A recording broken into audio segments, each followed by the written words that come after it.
Hello，大家好，今日我哋呢條片呢，就係講中一嘅課題多項式。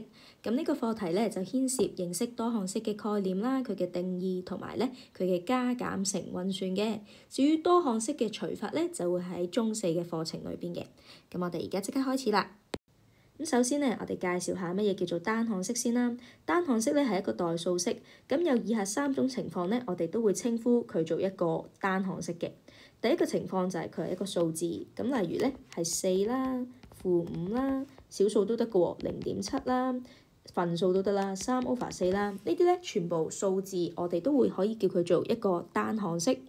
咁第二個情況咧就係頭先嗰啲數字咧可以黐住一個變數乘埋一齊嘅，黐住即係乘數啦。咁呢個變數咧甚至可以帶住一個次方嘅喎。咁例如係咩咧？一個數字同一個變數乘埋一齊，4x 係一個單項式啦。-3y 係一個單項式啦，佢帶住次方都得嘅喎。2k 5次又係一個單項式，不過咧呢個指數咧我哋有個條件嘅，就係佢一定係正數同埋整數。咁例如咧，譬如 m-5 次方就唔係單項式啦，因為個指數係負數啦。例如 n0.2 次方又唔係一個單項式啦，因為佢個指數係小數啦。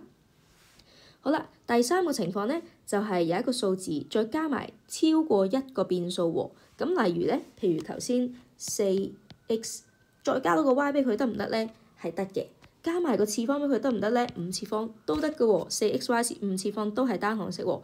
不過如果我突然間咧加一個負指數，譬如咧 x 帶住一個負1次方咧，咁佢就唔再係單項式啦。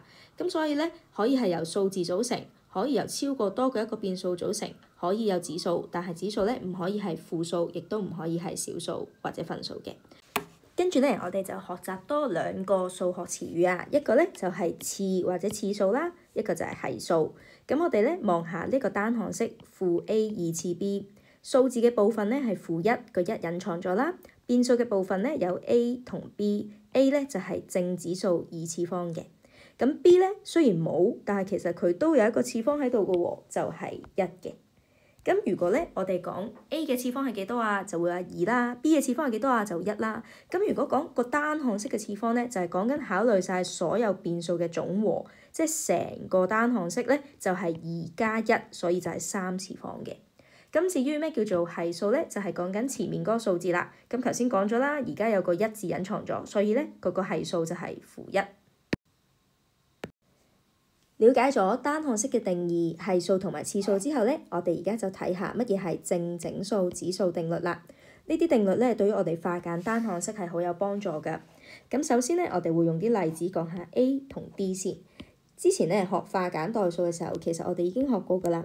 如果想化簡 A 3次乘 A 2次，我哋可以將 A 3次諗成係 A 乘 A 乘 A，A 2次咧就係 A 乘 A， 自己乘自己。咁乘埋一次，我哋夾埋咧就會有5次啦。咁所以咧同底相乘，指數係相加嘅。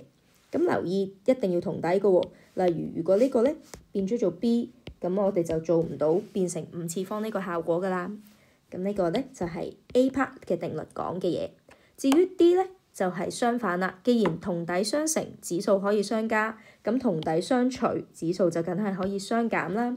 咁例如果我哋係做緊 A 5次除 A 2次咧，因為5次方同2次方互相可以抵消嘅，咁我哋就會得返3次方，指數相減啦。咁但係咧，如果我哋做減數嘅時候唔夠減，就要小心啦。唔夠減嘅話咧，我哋就要將呢個 A 3次咧留喺分母。咁分子咧，因為已經約走晒啲 A 啦，我哋就放返個1喺度。咁呢個就係定律 D 啦。好啦。至於定律 B 同 C 咧，都係講緊拆括號嘅2個方法。逢係拆括號咧，我哋就要諗乘入去。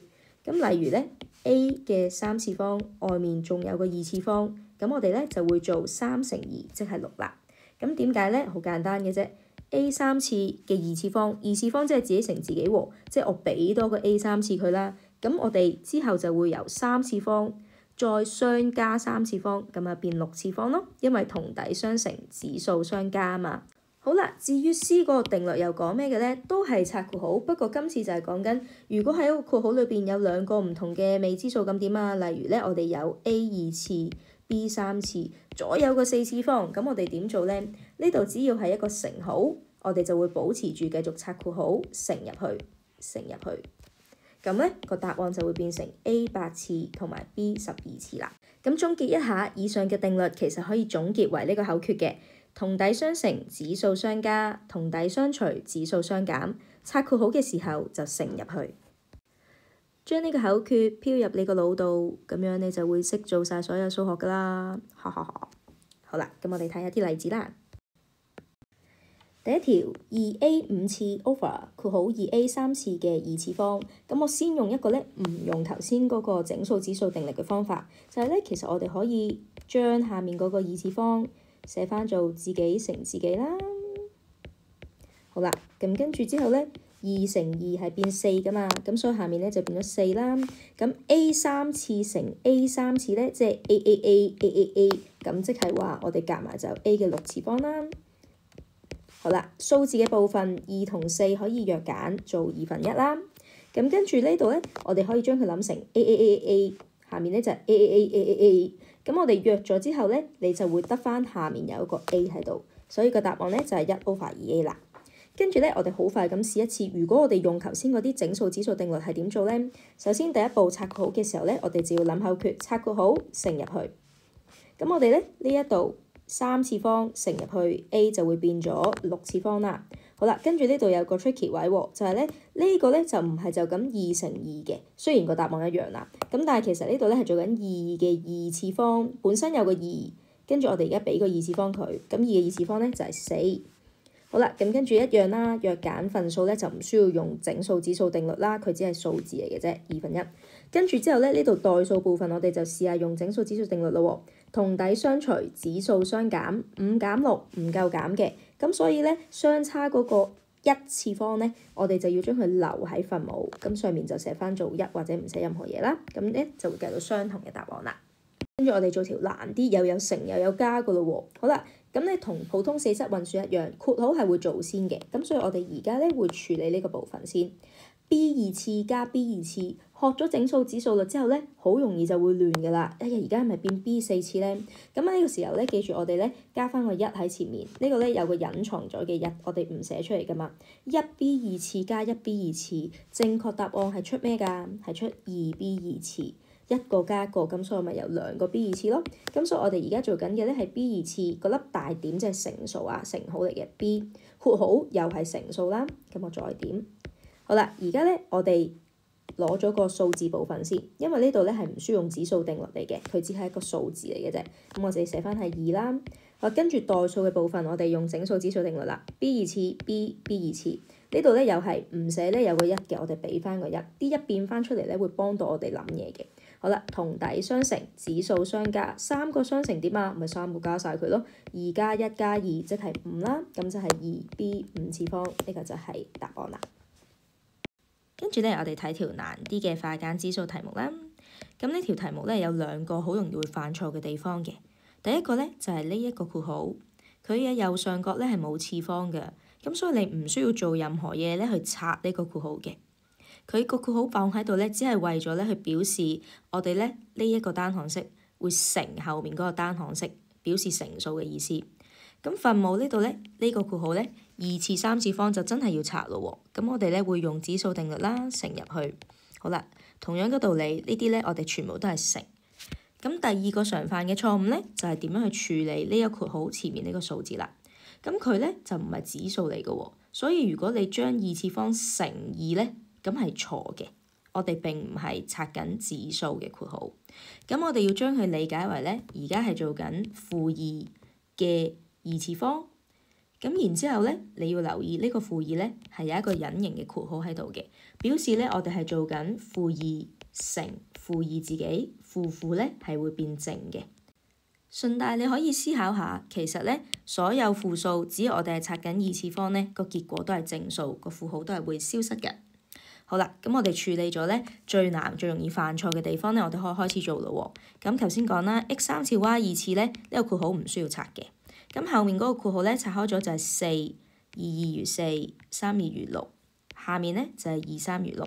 咁點解我仍然留翻呢個括號喺度咧？因為咧係為咗隔開前面嗰個項啦。而家呢個括號咧只係表示乘數，而唔係咧需要拆嘅括號嚟嘅。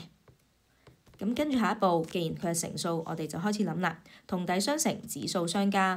咁所以咧，同底嘅3次方、4次方會加埋一齊，2次方、6次方會加埋一齊。4係數字部分，分開處理，寫翻低佢。咁我哋就會得出咗 4x 7次 y 8次。好啦，最後啦。分數線即係除啦，同底相除，指數相減，7減6即係1啦。咁於是咧，我哋個分母就冇咗咯喎，就得翻 4x y 8次啦。學識咗化簡指數之後咧，我哋就進入下一個重要嘅概念，就係多項式啦。咁頭先咧，我哋一路講緊嘅都係單項式啦。咁如果多過一個單項式嘅話咧，即係2個或者3個或者4個，我哋就叫做單項式啦。咁不過咧，項同項之間咧係一定會隔住一個加減號嘅。咁如果我哋唔隔住個加減號，例如即係乘啦，即係譬如咧2x 2次 y 3次再乘 x 4次 y 5次啦，咁樣咧都仲係計住係單項式嘅啫，因為其實呢啲指數可以化簡噶嘛，咁我哋合埋一齊咪變單項咯。咁但係只要我中間咧好似一個火車軌咁樣隔住一條鏈喺後面，有個加號，一個單項加另一個單項或者減啦，咁我哋就會叫呢個咧做2項式。或者咧，亦即係多項式。咁3個項咧，我哋可以叫佢做3項式或者多項式。咁然之後咧，我哋之前都有講過，睇單項式嘅次方咧，我哋就會係將啲次方加埋佢噶嘛。咁多項式係點咧？係咪加晒所有項咧？咁又唔係嘅，而係咧我哋會獨立睇晒每一個項。一個咁係得個單項啦，一條鏈隔住係第二個項啦，第三個項呢個3項啦。咁我哋就會睇下呢3個項裏邊咧，邊個次方係最高嘅，咁就揀最高嗰個咧，就會將佢定義為呢個多項式嘅次方啦。咁例如呢度第一個項咧嘅次方係0，因為呢度冇未知數。第二個項咧個次方係3加4，即係7次方。第三個項咧係6次方。咁我哋就會叫呢個多項式嘅次數咧做7次，因為7次方係最高嗰個啦。好啦，咁我哋先睇下呢條路喎。佢話邊個唔係多項式？逐個睇下。A 係多項式，佢係一個2項式嚟嘅，一個項兩個項。B 佢係一個單項式，單項式咧都計落多項式度嘅，一個我哋都叫佢做多項式嘅。D 一個項兩個項3個項，呢個係3項式，所以佢都係多項式嚟嘅。好啦，咁答案呼之欲出啦，因為我都跳咗 C 啦。咁點解 C 唔係多項式咧？因為咧記唔記得我哋嘅指數咧需要係正指數？咁如果咧 P 2次落咗去分母咧，佢就會變成負指數噶啦。咁負指數嘅化簡咧，我哋會去到中3先學。但係總之而家我哋記住咧，當我哋個未知數落咗分母嘅時候咧，佢呢個就唔再係正指數，係負指數嚟，亦都會令到佢咧唔係再係單項式，亦都唔係多項式噶啦。下一條，佢叫我哋 A part 咧就係寫出多項式嘅常數項喎。常數項嘅意思係咩咧？就即係冇未知數嘅項。咁英文咧就係 constants。我哋咧喺呢一個多項式裏邊咧，5就係我哋嘅常數項啦，因為佢冇帶住任何未知數 x 嘅。好啦 ，B 寫多項式嘅次數，咁我哋要逐格咧，逐一格火車廂咧去揾晒佢哋啲次數出嚟。第一個項係2次方。第二個項4次方，第三個項0次方，第四個項冇寫，但係咧因為1係隱藏咗噶嘛，所以係1次方。咁即係我哋最高咧就係4次方啦。C 佢話最高次數嘅項嘅係數，好啦，呢個句子有啲長，我哋逐個分開佢。最高次數即係4次方啦，的項咁即係我哋頭先揾出嚟呢個負2x 4次就係呢個項啦。咁佢嘅係數就係講緊前面嗰個數字，咁咧答案就係-2，個負號千祈唔可以 miss 咗嘅。跟住落嚟咧，我哋就會學習多項式嘅運算，包括加減乘啦。咁先講加減啦。做加減嘅時候咧，必須要記住只有同類項咧先可以合併化簡嘅。咁例如咧，2x 同3x，雖然咧佢哋前面個係數不一樣，但係佢哋都係以 x 為未知數，呢啲就叫做同類項。咁同類項咧就可以進行加減法嘅。例如，如果我想將佢相加，我哋就可以將個係數2同3加埋一齊，咁即係2個 x 加3個 x 就變5個 x。亦都可以將佢相減，2個 x 減3個 x，2同3，2係唔夠減嘅喎，咁所以我會出現負數啦。咁我哋可以寫-1x或者簡化啲就咁寫-x 都得。咁咩叫做唔係同類項呢？例如 2x 同 3y 咁梗係唔同類啦。咁我哋唔可以將佢相加相減去做一啲化簡啦。咁但係咧留意喎，2x 同 2x 二次都係屬於唔同類㗎。咁我哋咧次方唔同，一個 x 一次，一個 x 二次咧，咁樣就已經係屬於不同類㗎啦。咁所以咧我哋係唔可以進行相加相減嘅運算嘅。好啦，咁 2xy 同 3yx 係咪同類咧？雖然個字母好似唔一樣，但係因為 y 乘 x 同 x 乘 y 係一樣嘅，咁我哋只要調轉咗次序就係同類啦。咁我哋係可以將佢相加咧，將佢變成 5xy 嘅。至於乘法，我哋就會記住拆括號嘅方法。彩虹乘法個彩虹咧可以向前，亦都可以向後嘅。一陣間我哋咧一齊做例題嘅時候再提多啲啦。咁我哋先做一條加減數先喎。喺化簡同類項之前咧，咦有啲括號喺度喎。咁我哋同四則運算一樣，會拆咗啲括號佢先。第一個括號係可以原地消失嘅，因為其實咧我哋冇任何嘢做，前面冇數字，後面冇數字，上面冇次方。咁呢個括號咧只係為咗隔開後面個加號啫。咁我哋可以直接消除佢就得啦。至於後面咧，加數係唔會影響啲正負號嘅，咁所以咧又係啦。其實後面括號咧係可以原地消失嘅。括號消失咗，我哋就可以進行同類項嘅運算啦。3a 加 a 同類，加 6ab 減 6ab 同類。分咗類之後咧，我哋就可以合拼啦。3加，冇數字嘅，因為呢度有個1。咁啊，記住呢個1咧隱藏咗，我哋喺個腦裏邊諗翻佢出嚟咧，就會知道而家係3個 a 加1個 a，所以即係4個 a 啦。將個係數相加啦。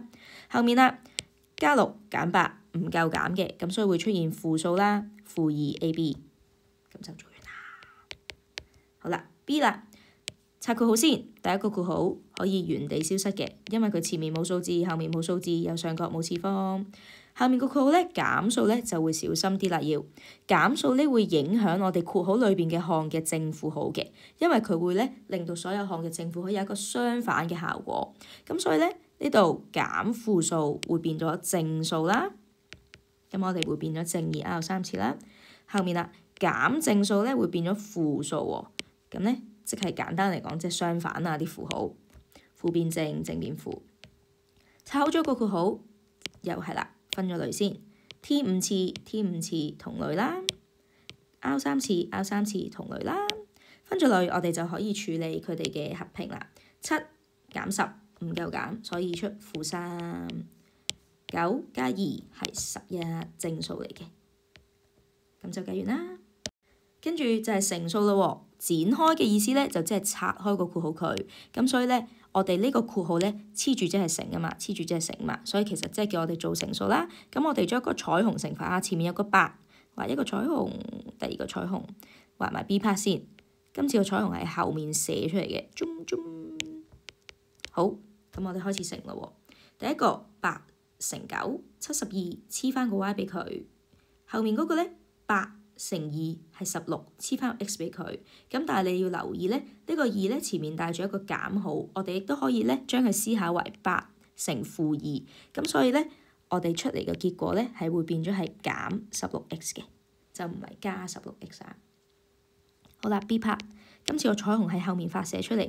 咦，呢個咧佢自帶一個負號，咁我哋要特別留心啦。我哋做緊嘅係負6p乘 p 3次，數字部分冇嘢乘嘅，因為前面呢個係1嚟啦。咁所以咧，我哋可以照 copy 翻個負6先。好啦，代數部分要小心咯喎，我哋要使用我哋一開始學嘅同底相乘，指數相加。呢度咧有一個無形嘅一次方啦。嗱，呢啲一字咧全部咧喺個腦裏邊變翻出嚟咧，都會容易啲諗嘢嘅。同底相乘，指數相加，3加1即係4啦。咁所以咧，我哋會變咗 P 4次方。好啦，後面嗰個又係啦，小心啊！呢個負6嚟㗎，負6乘4，我哋會變佢做負24。好啦，跟住咧字母嘅部分 P 一次，又加翻個1先，易啲諗。同底相乘，指數相加，所以1加1咧就變咗做 P 2次啦。好啦，跟住我哋又做一個再難啲嘅咯喎。今次咧一個括號裏邊咧係有兩個項，我哋呢個咧叫做兩個項乘兩個項。咁兩個項乘兩個項咧有少少似你諗下咧，就係一個表格啦，2乘2嘅。咁你咧係會出咗4個項出嚟嘅。咁譬如咧，如果我做一個3乘2嘅項會點咧？嗱，你可以諗成係3乘2，咁我哋會出6個項出嚟嘅。咁如果3個項乘3個項發生咩事啊？會出9個項出嚟咯。咁我哋而家咧預計咧，我哋係會出4個項出嚟㗎。咁嗰4個項點變出嚟咧？畫個彩虹先，1、2，好啦，跟住咧呢度咪有個第2個項 Y 嘅，我哋喺下面畫啊3、4。上彩虹下彩虹，咁我哋就總共出4個項出嚟啦。好啦，逐個嚟啦。好，加翻啲1俾佢先，我哋咧容易啲諗。呢度有個1啊，呢啲全部都有啲隱藏嘅1啊。用黑色啦，黑色靚啲。好啦，第一個項同底相乘，指數相加，2加1，所以變咗做 x 3次。好啦，繼續第2條彩虹 x 2次同 x 1次撞埋一齊，又係會指數相加，變 x 3次。咁 y 咧唔使理佢，我哋黐翻俾佢得㗎啦。呢度要特別小心啊！呢度咧咪帶住個減號嘅，所以會令到我哋出嚟嗰項咧都會帶住一個減號嘅。咁我哋跟住之後咧就做下面咯喎 ，y 1次乘 x 1次，唔同類嘅，咁啊唔同類其實係最簡單，因為我哋只係需要將佢黐埋一齊寫翻就可以㗎啦。咁到後面咯喎 ，y 同埋負 xy 2次，呢度有個同底啦，同底相乘，指數相加，所以1次方加2次方 y 就變咗3次方啦。咁然之後咧，呢度記住啦，又係啦，呢度係減號嚟嘅，所以我哋寫翻個減數啦。x 照寫啦，因為冇嘢要處理嘅。y 就好似頭先所講變咗3次方。咁咧呢度我哋望一望有冇同類項要化簡，佢哋全部咧啲次方都唔一樣，即係唔同類啦，所以冇嘢化簡，咁就計完啦。最後咧，我哋處理一條有4則運算㗎，2x 2次減括號係乘數，咁我哋係先乘除後加減，所以 2x 2次減咧係最後先處理嘅。呢度有一個要好小心嘅地方，就係我哋需要自己加個括號喺度嘅。呢個括號咧係代表我哋最後咧需要處理個減數。減數咧，我哋要有個意識係佢會影響晒我哋每一個項嘅正負號會變成相反嘅。如果呢刻咧我哋做緊嘅係加數咧，就簡單啲，呢個括號唔加都冇所謂。咁但係如果要係減數咧，我哋就必須要用一個括號咧去顯示住我哋最後咧啲符號咧係會因為減數而令到佢相反嘅。好啦，咁我哋做一個乘數啦，而家呢度咧係2個項乘3個項，2個項乘3個項，即係咁嘅樣啦。咁我哋記住咧，我哋會出6個啊，1、2、3、4、5、6，會出6個項咧先至係正常嘅。好，咁我哋畫翻6個項出嚟先，1、2、3，下面彩虹4、5、6。好啦，咁我哋跟住咧一齊數一次咯。第一個彩虹5x 2次，簡單啦，黐埋一齊得啦。第二個彩虹加 5x， 第三個彩虹5、3、1、15，所以係加15。咁我哋咧已經處理咗頭3個啦，寫翻低佢先。好啦。尾3個咧就複雜啲喎，因為咧呢度係減 2x，所以我哋咧會有一個負數咧改變符號嘅效果嘅。咁嗱呢度咧要留意，我哋會係減 2x 乘 x 2次啦，同底相乘，指數相加，指數喺邊啊？加翻個1俾佢就會諗到噶啦。1加2即係3次方啦。咁所以我哋會變成減 2x 3次，繼續減 2x 2次，跟住變咗減 6x。咁咧，所有咧都係減數嚟嘅，俾我哋嗰個前面嗰個減號影響咗。就係咁。跟住咧，我哋可以睇下括號裏邊咧有冇一啲同類項，我哋可以先化簡咗先。咁咧，留意呢個5x 2次後面有一個負2x 2次，佢哋係同類，因為佢哋次方一樣。5x 同負6x 又係同類，因為佢哋次方一樣。咁但係15呢個常數項同埋 x 3次咧就唔係同類，所以呢度咧就冇得化簡嘅。咁睇咗紅色先啦，5減2係3，所以佢會化簡變成 3x 2次。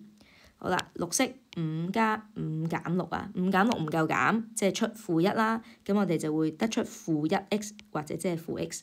15常數負2x 3次咧照抄，因為佢哋冇同類。跟住咧就處理我一開始講嘅減號咯喎，呢個減數咧記住會令到我哋後面每一個項嘅符號咧都會改變嘅，咁所以咧我哋拆咗之後咧，3x 2次會變咗負3x 2次，負 x 變正 x，正15變負15，負 2x3 次變正 2x3 次，喐晒我哋嘅所有嘅符號嘅。